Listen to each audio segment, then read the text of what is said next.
Social மீடியாவில் எல்லா பக்கமும் எப்பா இவரோட அப்பாப்பா இவரோட பொண்ணுப்பான்னா சொல்கிறத பார்க்கும்போது எப்படி இருந்து உங்களுக்கு? இல்லை, இப்போ கூட நான் ஒரு 10,000 மக்கள் மத்தியில் இருந்துட்டு வந்தேன் 3 நாளாக.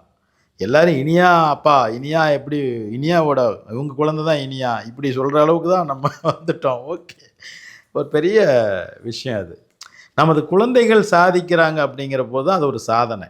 நம்ம வாழ்க்கையை வாழ்கிறோம். இப்போ எங்கள் அம்மாவை பொறுத்த வரைக்கும் அவங்க ஒரு பலகார கடை வச்சு போண்டா சுட்டு விற்றுக்கிட்டு இருப்பாங்க. நாங்கள் ஏதோ ஒரு சின்ன வேலைக்கு போவோம். அப்போ வேலை முடிச்சுட்டு வந்தோடனே கடையில் உட்காருங்க அப்படின்னு குமுதம், குங்குமம் இந்த புஸ்தகங்களை எல்லாம் அவங்க வாங்கி வச்சுருப்பாங்க பொட்டலம் கட்டுறதுக்கு.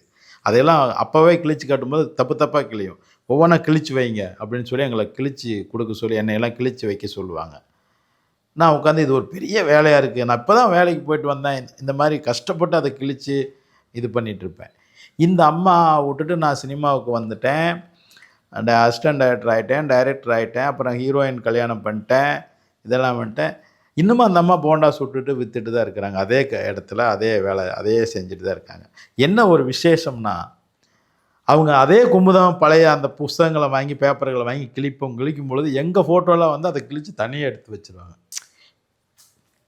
தேவயானி ஃபோட்டோ, என் ஃபோட்டோ, இந்த மாதிரியெல்லாம் ஃபோட்டோ வரும்போது தனியாக எடுத்து வச்சு நாங்கள் ஊருக்கு போகும்பொழுது பொட்டியில் அதெல்லாம் வச்சுருப்பாங்க. இதெல்லாம் வந்துச்சு ஃபோட்டோலாம் நான் எடுத்து வச்சுருக்கிறேன்.